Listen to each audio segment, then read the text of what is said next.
The marginalization of Black Filipinos did not end with the conclusion of American colonial rule in 1946. In the post-colonial period, as the Philippines became an independent nation, Black Filipino communities continued to face discrimination and exclusion. The new Filipino government, dominated by elites from the lowland Christianized populations, prioritized the development of urban areas and the integration of the country into the global economy. However, these efforts often came at the expense of indigenous populations, including the Ida, Adi, and other Black Filipino communities. Post-colonial national development projects, such as infrastructure expansion, agricultural reform, and resource extraction, disproportionately affected these marginalized groups. These projects often led to the displacement of indigenous peoples from their ancestral lands, further exacerbating their isolation and poverty. As the Philippines embarked on its journey toward modernization and urbanization in the mid-20th century, Black Filipino communities found themselves increasingly cut off from the nation's economic and political life. The construction of dams, roads, and commercial farming projects often occurred in remote regions inhabited by indigenous populations. In many cases, the land was seized with little or no compensation, and the displaced communities were left to fend for themselves in unfamiliar and often inhospitable environments. The plight of the Ida and Adi became particularly dire during the Marcos dictatorship, 1965 to 1986, a period marked by authoritarianism, crony capitalism, and widespread human rights abuses. President Ferdinand Marcos implemented a series of national development projects aimed at modernizing the Philippines, many of which involved large-scale infrastructure projects that led to the displacement of indigenous peoples. One of the most infamous of these projects was the construction of the Chico River Dam in the 1970s, which would have displaced thousands of indigenous peoples, including Negrito groups, from their ancestral lands. The dam project faced fierce resistance from indigenous communities, leading to a protracted conflict between the government and indigenous activists. The struggles of Black Filipinos during this period were not limited to land displacement and economic marginalization. They also faced social and cultural exclusion, as the dominant narrative of Filipino national identity became increasingly centered on experiences and values of the lowland Christianized populations. The government's focus on developing a unified national identity often led to the erasure of the distinct cultural practices and histories of Black Filipinos and other indigenous groups. The introduction of public education during the American colonial period and its expansion during the post-colonial era further contributed to the marginalization of Black Filipinos.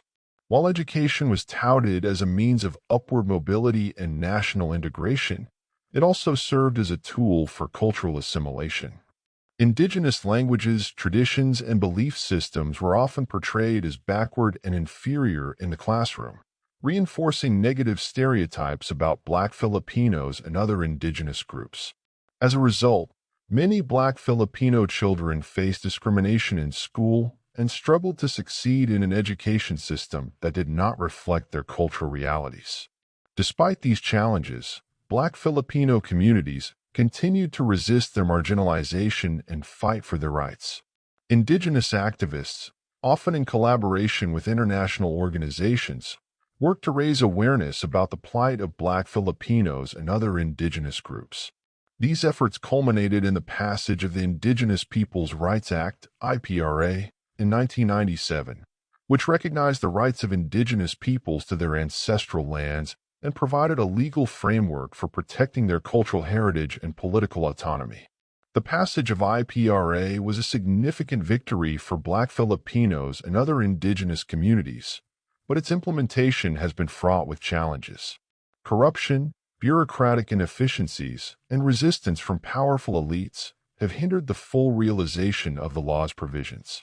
Land disputes remain a significant issue, as many Black Filipino communities continue to face threats of displacement from mining, logging, and other resource extraction activities.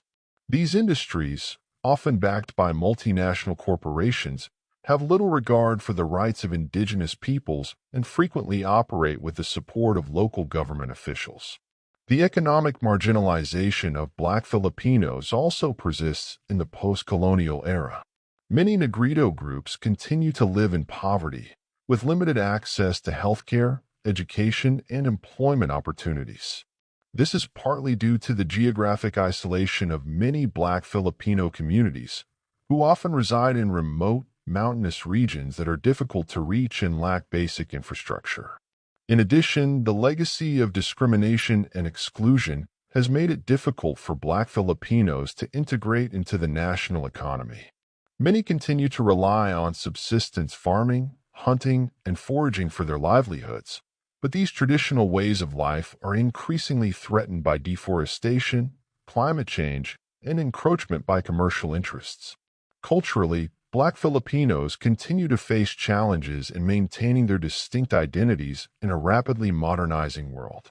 As the Philippines becomes more urbanized and globalized, traditional cultural practices are increasingly under threat. Younger generations of Black Filipinos, especially those who move to cities for education or employment, often find themselves disconnected from their ancestral cultures. This cultural displacement is exacerbated by the pervasive influence of Western media, which often promotes ideals of beauty, success, and modernity that are far removed from the realities of Black Filipino communities. Despite these challenges, Black Filipinos have also found ways to adapt and assert their identity in the post-colonial era.